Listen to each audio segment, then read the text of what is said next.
Morning बच्चों, क्या लखम memorial CBSE school मुझे आपको स्वागत करता है। बच्चों, पिछले कक्षा में हम हरिहर काका पाठ में हरिहर काका के घर में क्या समस्या हुई थी, तो उस समस्या के बारे में हरिहर काका के घर में क्या समस्या हुई थी, मतलब हरिहर काका अपना घर छोड़कर बाहर जाके ठाकुरबाड़ी में थे, तो वापस को उनके भाइयों ने क्या किया, उनको घर ले आए गए। बाद में उसके बारे में क्या होने लगा, गांव के लोग चर्चा करने लगे। ठीक है, तो सरपंच बोलते ना, उसी तरह वे क्या किए, गांव के 100 लोग हो तो उनके मुंह में 100 बातें आते रहते। ठीक है, तो जिस तरह बातें करने लगे, है ना, यह पूरा विषय आप पिछले कक्षा में चर्चा किए है बच्चों। तो अंत में क्या होता है, एक दो पंक्ति पीछे से देख लो। दूसरे वर्ग में गांव के प्रगतिशील विचारों वाले लोग तथा वैसे किसान हैं। एक और लोग क्या बोलने लगे, ठाकुरबाड़ी के नाम पर लिखना ही क्या है, सही है, उचित है। लेकिन और एक दूसरे वर्ग के लोग के विपरीत लोग क्या कहने लगे, देख लो इधर है, मतलब एक किसान लोग जिसके यहाँ हरिहर जैसे औरत मर्द पले होते हैं, गांव का वातावरण तनावपूर्ण हो गया था और लोग कुछ घटित होने की प्रतीक्षा करने लगे थे। देख लो, तो उन्होंने क्या कहते हैं, हरिहर जैसे औरत मर्द पले रहे होते, गांव का वातावरण तनावपूर्ण मतलब उद्वेग बोलते ना, आवेग है ना, हो गया है और लोग कुछ घटित होने की प्रतीक्षा कर रहे थे। तो उधर सभी लोगों के मुंह में मिला हुआ हरिहर काका, तो वह समस्या क्या होता है, वह क्या घटता है, उसके बारे में वे सभी लोग क्या करने लगे, तो उसकी इंतजार करने लगे, मतलब प्रतीक्षा करने लगे। ठीक है बच्चों, यहाँ तक हम पिछले कक्षा में देख लिए थे। आइए देखेंगे आगे क्या होता है। इधर भावी आशंकाओं का मद्देनजर रखते हुए हरिहर काका का भाई उनसे यह निवेदन करने लगे थे कि आपने जमीन वे उन्हें लिख दे, तो उनके सिवाय उनका और अपना है ही कौन। देख लो, तो मद्देनजर इसका अर्थ क्या होता है, हरिहर का इधर भावी आशंकाओं का मद्देनजर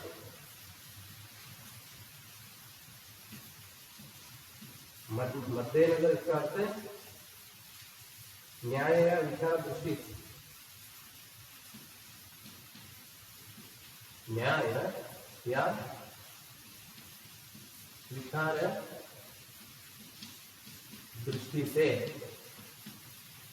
न्याय या विचार दृष्टि से इधर भावी आशंकाओं का मद्देनजर रखते हुए हरिहर काका के भाई उनसे निवेदन करने लगे थे कि, निवेदन मतलब विनती, रिक्वेस्ट, तो क्या कहने लगे, अपनी जमीन वे उन्हें लिख दे। हरिहर काका के हिस्सा क्या है, वह जमीन उन्हें ही लिख दे, मतलब ठाकुरबाड़ी के नाम पर, उनके सिवाय उनका और अपना है ही कौन। इस विषय पर हरिहर काका ने एकांत में मुझसे काफी देर तक बात की। देख लो, काफी देर तक मतलब बहुत समय तक, काफी देर तक मतलब बहुत समय तक उन्होंने क्या किए, देर तक बात की, तो उसके बारे में उन्होंने चर्चा की है। अंततः हम इस निष्कर्ष मतलब परिणाम, अंत में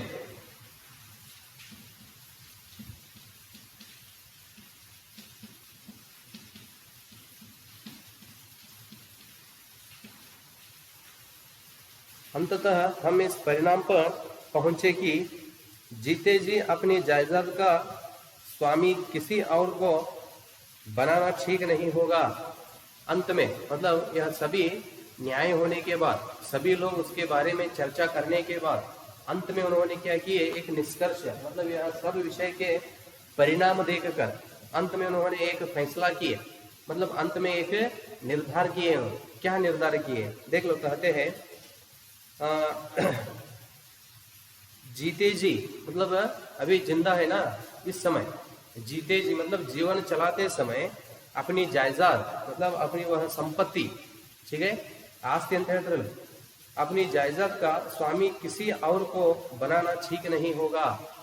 जीते ही वह व्यक्ति अपने नाम पर जो संपत्ति है या उसका जायदाद है उसे उन्होंने दूसरों के नाम पर लिखना ठीक नहीं है। ಅಂದ್ರೆ ಬದುಕಿರುವಾಗ ವ್ಯಕ್ತಿ, ಯಾವುದೇ ವ್ಯಕ್ತಿ ಬದುಕಿರುವಾಗ ತನ್ನ ಆಸ್ತಿಯನ್ನ ಬೇರೆಯವರ ಹೆಸರಿಗೆ ಬರೆಯುವುದು ಒಳ್ಳೆಯದಲ್ಲ। ठीक नहीं होगा, चाहे वह अपना भाई या मंदिर का महंत ही क्यों ना हो। ठीक है, वह कौन भी हो, समझ में रहे ना। तो उनका भाई हो और महंत जी हो, कोई भी हो, तो इस तरह जीते जी अपना जायदाद दूसरों के नाम पर लिखना तो ठीक नहीं है। देख लो क्या कहते हैं उन्होंने, चाहे वह अपना भाई या मंदिर का महंत ही क्यों ना हो। हमें अपने गांव और इलाके के वे कुछ लोग याद आए जिन्होंने अपनी जिंदगी में ही अपनी जायदाद अपने उत्तराधिकारियों या किसी अन्य को लिख दी थी, लेकिन इसके बाद उनका जीवन कुत्ते का जीवन हो गया। जब इन्होंने यह निर्णय लिए, कौन सा निर्णय, जीते जी कोई भी मनुष्य हो अपना जायदाद मतलब अपना संपत्ति दूसरों के नाम पर लिखना क्या नहीं हो, ठीक नहीं है। यह निर्णय लेते ही उन गांव के कुछ लोगों का हालत उनको याद आ गया। कहते देखो तो इलाके के, हमें अपने गांव के और इलाके के कुछ लोग याद आए। अपने गांव के मतलब वही गांव के, और इलाका मतलब वो नहीं थे, हाँ, इलाके के या अपने गांव के कुछ लोग याद आए। वे लोगों का हालत क्या हुआ था देखो, जिन्होंने अपनी जिंदगी में ही अपनी जायदाद अपने उत्तराधिकारियों या किसी अन्य को लिख दी थी। तो ये उदाहरण के लिए बोलते हैं उन्होंने, उदाहरण कहते हैं। तो गांव के कुछ लोग ऐसा किए थे, मतलब वे जीते ही अपना पूरा जायदाद उन्होंने उत्तराधिकारियों को, मतलब बेटे बोलते हैं ना, उनके बेटे हो या घर वाले परिवार लोग हो, कोई भी हो, उनको उन्होंने क्या किए थे, अपना पूरा जायदाद उनके नाम पर लिख कर दिए थे। अपनी जायदाद उत्तराधिकारियों या किसी अन्य को लिख दी थी, लेकिन इसके बाद जब वे अपना जायदाद दूसरों के नाम पर लिख दिए थे, उसके बाद उनका हालत क्या हो गया देखो, इसके बाद उनका जीवन कुत्ते का जीवन हो गया। ಅಂದ್ರೆ ಅಲ್ಲಿ ಊರಿನಲ್ಲಿರ್ತಕ್ಕಂಥ ಕೆಲವೊಂದಿಷ್ಟು ಮಂದಿ ಉದಾಹರಣೆ ತಗೋತಾರೆ ಅವರು, ಏನಂತೇಳಿ ಇವರ ತರಾನೇ ಏನಾಗಿದ್ರೆ ಅಲ್ಲಿ ಕೆಲವೊಂದಿಷ್ಟು ಜನರು ತಮ್ಮ ಆಸ್ತಿಯನ್ನ ಬೇರೆಯವರ ಹೆಸರಿಗೆ ಬರ್ಕೊಟ್ಟಿದ್ರು, ಅವರು ಬದುಕಿರುವಾಗಲೇ। ಆಮೇಲೆ ದಿನಗಳು ಕಳೆದಂತೆ ಅವರ ಜೀವನ ಹೇಗೆ ಬದಲಾಯಿತು ಅಂತಂದ್ರೆ, ಅವರ ಜೀವನ ನಾಯಿಯ ಪಾಡಾಯಿತು। कुत्ते का जीवन हो गया, कोई उन्हें पूछने वाला नहीं रहा। ठीक है, परिवार के छोड़ दो, गांव के और परिवार के कोई भी उनको पूछने के लिए तैयार नहीं थे। हरिहर काका बिल्कुल अनपढ़ व्यक्ति है, वह अनपढ़ मतलब अनएजुकेटेड। हरिहर काका बिल्कुल क्या है, अनएजुकेटेड मतलब अनपढ़ व्यक्ति है। फिर भी इस बदलाव को उन्होंने समझ नहीं लिया। फिर भी इस बदलाव को उन्होंने समझ लिया। अनपढ़ था फिर भी, तो गांव के लोग उदाहरण थे उधर, तो उन लोगों को देखकर उन्होंने समझ लिया और यह निश्चय किया कि जीते जी किसी को जमीन नहीं लिखेंगे। वह समझकर मतलब गांव वालों का वह हालत देखकर मन में समझ लिया उन्होंने। कौन, हरिहर का समझकर एक निर्णय भी लिए उन्होंने। क्या निर्णय लिए, जीते जी किसी को जमीन नहीं लिखेंगे, ಬದುಕಿರುವವರೆಗೂ ನಾನು ನನ್ನ ಆಸ್ತಿಯನ್ನು ಯಾರಿಗೂ ಬರೆಯುವುದಿಲ್ಲ। अपने भाइयों को समझा दिया, हरिहर काका अपने भाइयों को समझा दिया। क्या समझा, मर जाऊंगा तो अपने आप मेरी जमीन तुम्हें मिल जाएगी।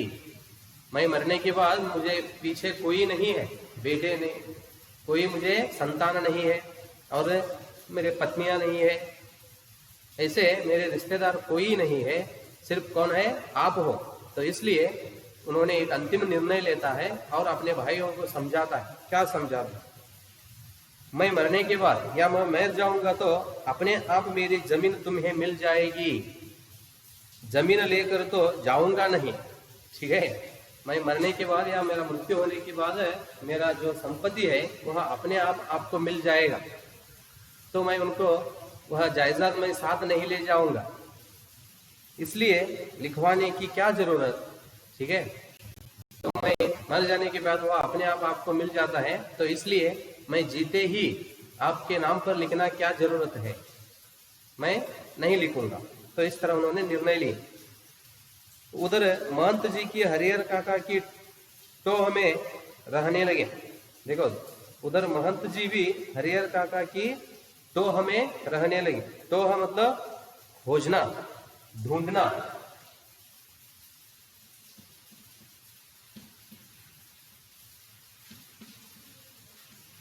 खोजना या ढूंढना। उधर क्या होने लगा, महंत जी जब हरिहर काका इस तरह निर्णय लिए तो तब महंत जी भी क्या करने लगे, हरिहर काका को ढूंढने लगे। जहां कहीं एकांत पाते कह उठते विलंब न करो हरिहर। तो बार बार क्या करने लगे उन्होंने, महंत जी हरिहर काका को ढूंढने लगे। जब उन्होंने अकेले मिलते हैं, अकेले मतलब एकांत, एकांत या अकेले ಒಬ್ಬನೇ ಸಿಗುವಂತ ಅಂದ್ರೆ ಪರಿವಾರದಿಂದ ಅವರು ಒಬ್ಬನೇ ಸಿಕ್ಕಾಗಟ್ಟು ಒಬ್ಬನೇ ಭೇಟಿಯಾದಾಗ ಅವ್ರು ಹೇಳ್ತಿದ್ದ, ಏನಂತ ಹೇಳ್ತಿದ್ದ ನೋಡಿ, एकांत पाते मतलब एकांत में या अकेले में मिल जाए तो कह उठते। महंत जी हरिहर काका से कहते थे विलंब न करो हरिहर। विलंब न करो मतलब समय व्यर्थ न करो, शुभ काम में देर नहीं करते।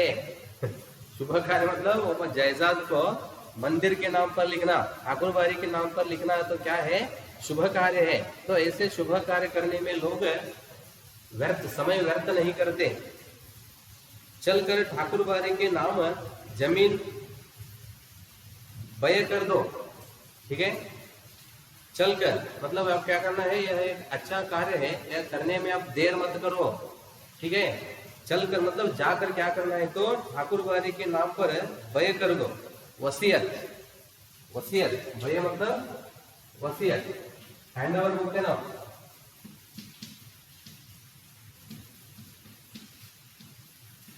ठाकुर बाड़ी के नाम पर वसीयत कर दो, हैंड ओवर कर दो। हैंड ओवर बोलते ना, तो दे देना, बय कर दो। फिर पूरी जिंदगी ठाकुर बाड़ी में राज करो। फिर तो जायदाद ठाकुर बाड़ी के नाम पर लिखकर तो अपना आगे का क्या जीवन है इसे आप क्या करना है, ठाकुर बाड़ी में ही बिताना है, एक राजा के साथ, राजा की तरह। मतलब उस मंदिर का जिम्मेदारी क्या होता है, तुम्हें मिलता है। आप ही क्या करना है, मंदिर की जिम्मेदारी लेकर, ठाकुर बाड़ी की जिम्मेदारी क्या करना है लेकर, आपकी तो आगे का पूरा जीवन आप क्या करना है, उधर ही बिताना है। मरोगे तो तुम्हारी आत्मा को ले जाने के लिए स्वर्ग से विमान आएगा। तो इस तरह यह एक शुभ कार्य आप किए तो आप मर जाने के बाद क्या होता है, स्वर्ग से आपको ले जाने के लिए एक विमान आएगा, हवाई जहाज, विमान, एरोप्लेन, कहता है उन्होंने महंत जी। स्वर्ग से विमान आएगा, देवलोक को प्राप्त करोगे। आप क्या करते हो, उस विमान में बैठकर देवलोक को आप प्राप्त करते हैं। मतलब देवताओं ने आपकी क्या करते हैं, बहुत अच्छी तरह से स्वागत करते हैं। आप सीधा विमान में बैठकर कहाँ जाओगे, स्वर्ग जाओगे। लेकिन हरिहर काका न हाँ कहते और न ना। महंत जी समझाने के लिए, हरिहर काका के मन परिवर्तन करने के लिए उन्होंने बहुत सारे कोशिश किए। हरिहर काका सिर्फ सुनते ही बैठ गए, उन्होंने हाँ भी नहीं बोले और ನಾ भी नहीं बोले।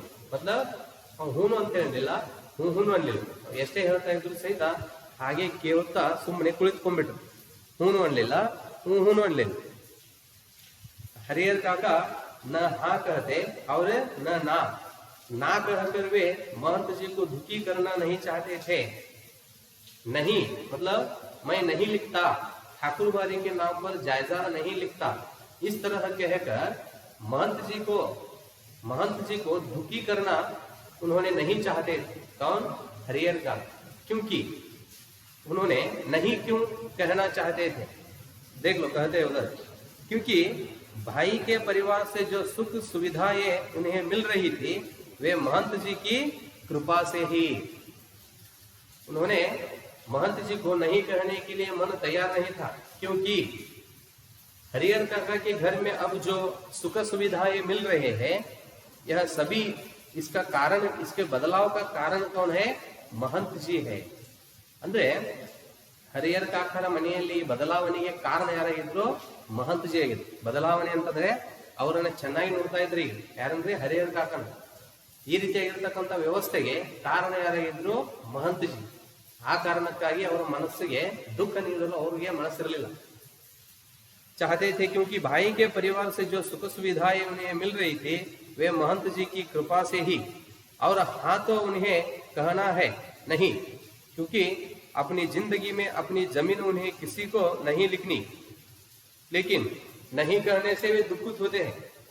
फिर हाँ कहने के लिए भी मन तैयार नहीं, क्योंकि देख लो, क्योंकि अपनी जिंदगी में अपनी जमीन उन्हें किसी को नहीं लिखनी. तो जीते ही कोई भी अपना जायदाद या वह जमीन किसी दूसरों के नाम पर लिखना उचित नहीं समझ, इसलिए उन्होंने न भी कहने के लिए तैयार नहीं थे और हाँ कहने के लिए भी तैयार नहीं थे. इस मुद्दे पर वे जागरूक हो गए थे. मुद्दे पर मतलब इस समस्या, ठीक है.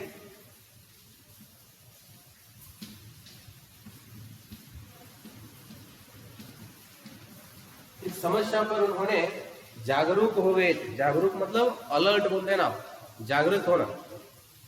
वे जागृत हो गए थे, मतलब हरिहर काका. पर बीतते समय के अनुसार महंत जी की चिंताएं बढ़ती जा रही थी. जिस तरह दिन बीतने लगे, ಅಂದ್ರೆ ಹೇಗೆ ದಿನಗಳು ಕಳೆಯಲು ಪ್ರಾರಂಭಿಸಿದವೋ ಹಾಗೆ महंत जी ಅವರ ಚಿಂತೆ ಏನಾಯಿತು ಹೆಚ್ಚಾಯಿತು. ऐसा क्यों हुआ? तो हरिहर काका के मन परिवर्तन के लिए उन्होंने बहुत सारे कोशिश कर रहे हैं, लेकिन वह नहीं हो रहा. मन परिवर्तन नहीं हो रहा है और हरिहर काका वह जमीन ठाकुरबाड़ी के नाम पर लिखने के लिए तैयार नहीं हो रहे. तो इसलिए इस विषय पर महंत जी की चिंता बढ़ने लगा. देख लो, कहते हैं उन्होंने, पर बीतते समय के अनुसार महंत जी की चिंताएं बढ़ती जा रही थी. जाल में फंसी चिड़िया पकड़ से बाहर हो गई थी. महंत जी इस बात को सह नहीं पा रहे थे. जाल में फंसी चिड़िया पकड़ से बाहर हो गई थी. जाल फेंक दिए थे उन्होंने. किस पर? हरिहर काका जी के ओर. फिर और उन्होंने जाल में फंस गए. कौन? हरिहर काका. लेकिन जाल में फंसा हुआ चिड़िया को पकड़ने के लिए उन्होंने आगे जा रहे थे, लेकिन वह हाथ नहीं लग रहा था. चिड़िया मतलब कौन इधर है? हरिहर काका. तो इसका अर्थ होता है कि ಹಕ್ಕಿಗೆ ಬಲೆಯನ್ನು ಬೀಸಿದ್ರು ಯಾವ महंत जी. ಹಕ್ಕಿಗೆ ಬಲೆಯನ್ನು ಬೀಸಿ ಬಲೆಯಲ್ಲಿ ಹಿಡಿದಿದ್ರು. ಬಲೆಯಲ್ಲಿ ಬಿದ್ದಿರತಕ್ಕಂಥ ಹಕ್ಕಿಯನ್ನ ಹಿಡಿಲಿಕ್ಕೆ ಹೋಗ್ತಾ ಇದ್ರು, ಬಟ್ ಅದು ಕೈಗೆ ಸಿಗ್ತಿರ್ಲಿಲ್ಲ, दूर ಆಗದ ಹೋಗ್ತಾ ಇತ್ತು. ಈ ರೀತಿ ಒಂದು ಉದಾಹರಣೆ, एग्जांपल उदाहरण कहते हैं. जाल फेंक दिए थे उन्होंने. किसे? हरिहर काका को. हरिहर काका भी जाल में फंस गए थे. इसका अर्थ होता है कि उन्होंने घर से बाहर आते समय उनको लेकर उन्होंने ठाकुरबाड़ी में गए थे और उधर बैठकर उसका मन उन्होंने परिवर्तन किए थे. ठीक है. वह अब फल नहीं दे रहा. समझ में आ रहा है ना? सेम उन्होंने जाल फेंक दिए थे, जाल में हरिहर काका फंस गए थे, लेकिन पकड़ने के लिए जाते थे, वह दूर हो रहा था. ऐसा देखो उदाहरण, पकड़ से बाहर हो गई थी. महंत जी इस बात को सह नहीं पा रहे थे. सह नहीं मतलब सहन करने के लिए नहीं हो रहा. महंत जी को यह बात सहन करने के लिए नहीं हो रहा. ಅಂದ್ರೆ ಈ ವಿಷಯವನ್ನ ಸಹಿಸಿಕೊಳ್ಳಲು ಅವರಿಗೆ ಆಗ್ತಾ ಇರಲಿಲ್ಲ. ಯಾರಿಗ್ರಿ? महंत जी. महंत जी को लग रहा था कि हरिहर धर्म संकट में पड़ गया है. धर्म संकट में, ठीक है, पड़ गया है. एक ओर वह चाहता है कि ठाकुर जी को लिख दूं, किंतु दूसरी ओर भाई के परिवार के माया मोह में बंध जाता है. हरिहर काका का मन ठाकुरबाड़ी के नाम पर जायदाद लिखने के लिए तैयार है, लेकिन एक ओर क्या हुआ है, उन्होंने अपना परिवार संबंध में या परिवार के वह संबंध से क्या हुआ है, वो बंध जाता है. मतलब वो उससे परिवार के संबंध में क्या हुआ है, उन्होंने बंधा है.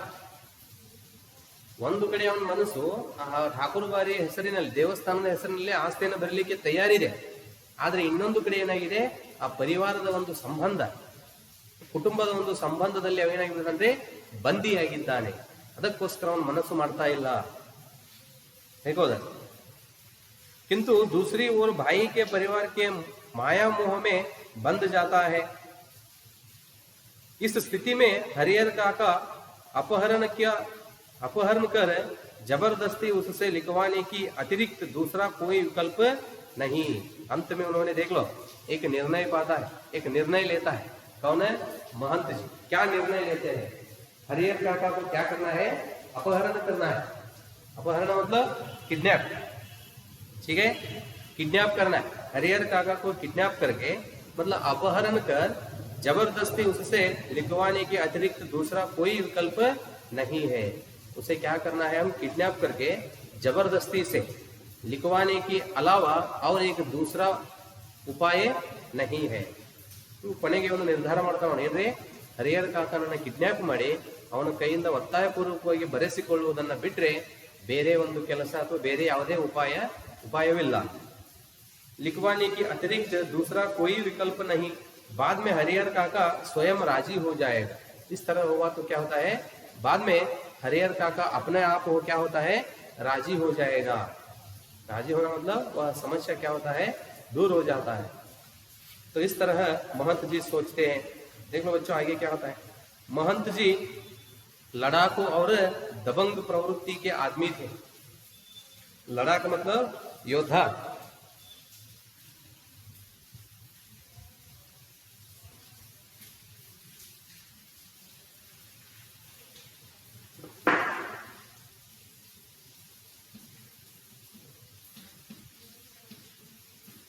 लड़ाकू मतलब योद्धा।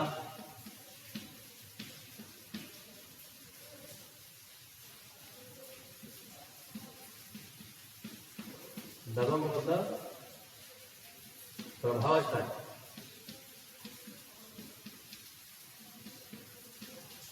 ठीक है।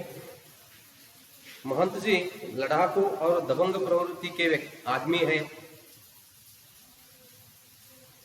अपनी योजना को कार्य रूप में परिणित करने के लिए वह जी जान से जुट गए। देख लो अपना वह योजना मतलब वह किडनैप करने के लिए क्या उन्होंने योजना बनाए थे, उस योजना को उन्होंने कार्य रूप में लाने के लिए ಯಾವ ಒಂದು ಯೋಜನೆ ಮಾಡಿದ್ದೋ ಅದನ್ನೇ ಕಾರ್ಯರೂಪಕ್ಕೆ ತರಲು मतलब उस योजना के अनुसार वह काम पूरी करने के लिए अपनी योजना को कार्य रूप में परिणत करने के लिए वह जी जान से जुट गए। मतलब बहुत प्रयत्न करने लगे। ठीक है।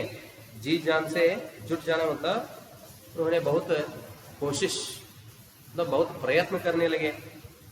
जी जान से जुट गए। हालांकि यह सब गोपनीयता का निर्वाह करते हुए ही वह कर रहे थे। हरिहर काका के भाइयों को इसकी भनक तक नहीं थी। हालांकि मतलब यद्यपि इसके इतना हुए तो भी उन्होंने क्या किए?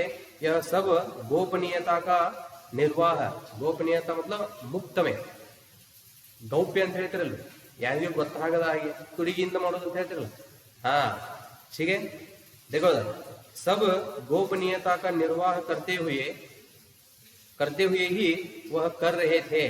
तब इसका इस योजना के बारे में हो या उसे अपहरण करने के बारे में हो, किसी को भी उसके बारे में जरा भी पता नहीं था। ठीक है। हरिहर काका के भाइयों को इनकी भनक तक नहीं थी। हरिहर काका के भाई थे ना, उनको भी इसकी जरा भी खबर, भनक मतलब खबर। तो ऐसा होता है। ठीक है। तो हरिहर काका अपहरण हो जाता है तो इसके बारे में उनको जरा भी खबर नहीं था। मतलब ಸ್ವಲ್ಪ ವಿಷಯ ಅವರಿಗೆ ಗೊತ್ತಾಗಿರಲಿಲ್ಲ, ಅಷ್ಟು ಗೌಪ್ಯವಾಗಿ ಮಾಡ್ತಾ ಇತ್ತು, ಯಾರಿಗೂ ಗೊತ್ತಾಗದ ಹಾಗೆ। बात अभी हाल की ही है। आधी रात के आसपास ठाकुरबाड़ी के साधु संत और उनके पक्षधर भाला गंडासा और बंदूक से लैस एकाएक हरिहर काका के दालन पर आ धमके। योजना के अनुसार क्या हुए? महंत जी